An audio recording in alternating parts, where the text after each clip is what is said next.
Hi Scorpio, Sun, Moon and Rising. This is your love life reading for the second half of November. Bit of a different format this time. If you'd like to know why that is, take a look in the description. I have put an explanation in there. I will be returning to my usual format from next time, but let's get on with this reading for now. So the overriding energy of your reading is the Hermit. This tells me that a lot of you Scorpios have been spending time alone. Now, that's whether you're in a relationship or whether you're single. It's that sense of withdrawing to reflect, try to figure out the answer to something. The Hermit often talks about spiritual guidance. So if you're single and you've not been in a relationship, it may be that you've been using your time alone to figure out what it is that you want from your love life. There's a lot of transformational energy within this reading. And a lot of you have been looking for guidance either from within, from what it is that you really need and want, like I said, or even from the higher powers, from spirit. You need a new path. You want to do things differently. Now, for those of you in a relationship, I sometimes think the loneliest feeling in the world is when you're trying to figure out what's going on in your love life and you could be lying next to someone in a bed and you just don't understand what's going on. And I think a lot of the answers that you've been looking for, they're not even answers that your partner could have given you. They're answers that you need to figure out yourself. And you've needed to figure out yourself, which is why you've kind of been withdrawn. Maybe you haven't even said anything to your partner because you've been trying to figure things out for yourself. So moving on to the cards in the spread, we have the Knight of Wands as the central issue. Now, this may be that some of you Scorpios are dealing with a Knight of Wands energy. That can be a fire sign, which is an Aries, Leo or Sagittarius. The Knights are male or female, and they have a lot of charisma and a lot of energy. The Knight of Wands in particular can come in very fast. When these Knights enter your lives, they can show up out of nowhere.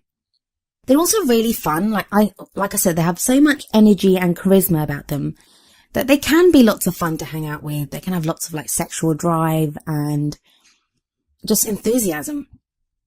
And if that's not someone that you've been dealing with, that may be what you're feeling like now. Maybe you want some fun, or maybe that's the problem. Maybe that is what you don't want to do anymore. The Knights don't have the mastery of the Queens and Kings. They don't have that mastery. So maybe some of you are either in a relationship with someone like this, or those single Scorpions, you've been dealing with these types of energies in the past and you want someone more mature now, or someone more serious. I think the case for a lot of you is going to be that this is the kind of energy that's been around your love life. I don't even think it may not even be a person for some of you. It's going to be the kind of energy in your love life. Like you want things to be more serious. And this has been a running theme for the whole of November for all the signs. One of the reasons, the readings for the second half of November are so much shorter, or there's fewer cards, is because the readings that I did for the beginning of November were so intense and so full of like change and the pursuit of more practical stability in your love life. So if you haven't watched the video for the beginning of November, please go back and watch that, because I do feel like that will cover a lot of November and this will be in addition to that. But the energy that you're bringing into this reading, like into the second half of November, and please remember that I am doing this reading during the first half of November. So the energy that seems to be there at the moment is judgment. And I've said this before about Scorpio. You guys have been going through so much, and it is like the phoenix rising from the ashes. That's what I'm getting for you. And the judgment card says that it's transformation. You've changed so much, and like people may look at you and not fully understand what's changed, but inside you've changed so much. And a lot of that is to do with the Hermit. It's been that self-reflection. It's been everything that you've gone through. You've gone through so much this year. I mean, having Mars retrograde in your sign for that many months, it does a number on you. And while it's not the easiest energy to live with, it does help you transform, and you have transformed. But what that's leading to now in the present energy is the Two of Cups. And The Two of Cups is a beautiful card. It's a card that signifies a great relationship, a loving relationship, a relationship of support. This is often seen as the soulmate card. And I especially love the depiction of the Two of Cups in the Steampunk Tarot, which is the deck I'm using here. It's that perfect meeting, which is what that yin-yang symbol signifies. So it may be now, those of you that are in a relationship are connecting with your partner in this very deep, very loving way. The Judgment card in the past, the energy of the Hermit, it may have allowed you to overcome obstacles that you were facing as a couple. I mean, the Judgment card can also talk about reconciliation, where somebody comes back into our life.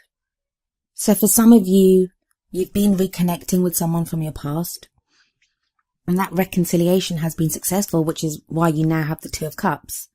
For others of you, this is going to be a brand new energy coming in. For those of you that are totally single and haven't met anyone and there's no one on the horizon, the Two of Cups here tells me, with the flow of the reading, that all the reflection that you did with the energy of the Hermit, which is kind of the total opposite of the Knight of Wands energy. The Knight of Wands is all like do, let's have fun. And the transformation of the Judgment card, with all the combination of those three cards, has now led you to know exactly the kind of relationship that you want. And you want this kind of soulmate connection. You want that very intense, very deep connection with someone. Energy going into the future is the Wheel of Fortune. This talks about fate, how sometimes things are just taken out of our hands. Now, anyone that's had a personal reading from me or watched any of my other videos know that I love to say free will is a great and wonderful thing, and that the future is never written in stone, ever. The choices and decisions that we make affect our futures. But when the Wheel of Fortune comes in, it sometimes tells us that things are taken out of our hands. Fate kind of steps in. Now, following the Two of Cups, as that card does, it says to me that some of you either are or are reconnecting with or are about to meet soulmates and get into karmic relationships, divine partnerships. The Wheel of Fortune also talks about its change. At its very heart and pure essence, it is change, pure and simple change. What that means is that the wheel keeps turning. So if you've been going through a bad time, it means things are now going to change. The energies are changing around you. In the what crowns you position, or, where you are headed or your goal, and this will be the energy that you take into December with you, is the Death card. More transformation, Scorpio. And I know you're thinking, oh my God, haven't I changed enough? But for some of you, I think this is going to be a letting go. And I don't think it's a bad letting go, not following the Two of Cups and the Wheel of Fortune as it does. I believe this Death card is that the inner transformation that's taken place in you, that's going to lead you to this Two of Cups relationship, this soulmate connection. But that connection is what allows you to make those final changes. And that's where the Death card comes in. Like, you'll be able to let go of that last bit of resistance, that last bit of whatever it is that's been holding you back, whatever doubt you have. Because I think, overall, looking at this, a lot of you Scorpions are, as much as you want love, as much as you want to be in a loving relationship, I think you've also been afraid to get into relationships. I think you're afraid to get hurt. I think you're afraid to be used. Like, some of you I'm getting, especially with that Knight of Wands energy, you feel like you've just been used for fun. Like, it's always just been fun. You've given your all.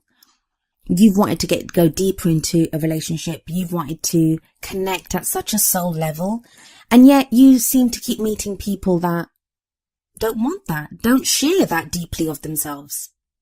But just, if you can give it another chance, if you can just go forward and trust, there are really beautiful things coming in to play for you as we move towards the end of this year. And don't forget, this is a year of endings. I know a lot of us readers keep saying that, but this is a year of endings. So I'm not surprised the Death card is coming up here, because we're moving into the final stretch of this year. And it's our last opportunity to let go of those things that no longer serve us, that we don't need to take into 2017 with us. So I pulled 2 oracle cards for you, as I usually do.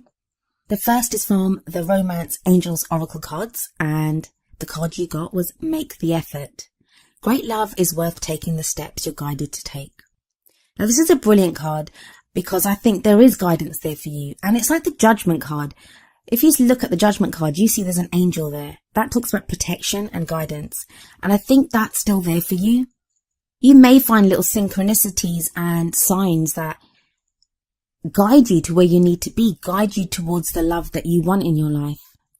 All that you have to do is trust in that. Trust in those signs. Follow the signs that you're guided to take. Of course, only you can know the signs that pertain to your situation. I mean, this is the general reading, so many of you have such different situations, and this is just an overall energy that's coming in for you. But for those of you that this resonates with, please try to make the effort. Like, don't give up on your love life. You're so close to getting the love life that you want. Then the card from the Wisdom of the Oracle deck is number 18, Serendipity. I'll read from the book for this one. For the essential meanings of this card are opportunity allied with readiness, the awareness of synchronicity, I just said that word, luck and good fortune appearing as signs and symbols, a magical alignment of events. Well, that already resonates entirely with what the Make the Effort card is saying, that you'll be guided. You are guided towards where you need to be. And even the Wheel of Fortune says that fate kind of steps in. So the relationship message of the Serendipity card is, Spirit has a plan, and that plan is to place you in front of the right person at the right time. You have met or are about to meet someone vitally important to your journey. Someone Spirit wants to bring into your life. Only divine forces can plan this meeting. It is out of your hands. Pay attention to the signs Spirit presents. I love the way the Wisdom of the Oracle card always seems to resonate with the reading, and I love it because it's a great confirmation of what the reading is saying, and it does add that extra depth. There are going to be coincidences now. There are going to be synchronicities. Have an open heart and be ready to make the effort. When you see the signs, when you see the synchronicities, when you're guided to move forward, please do so, Scorpio.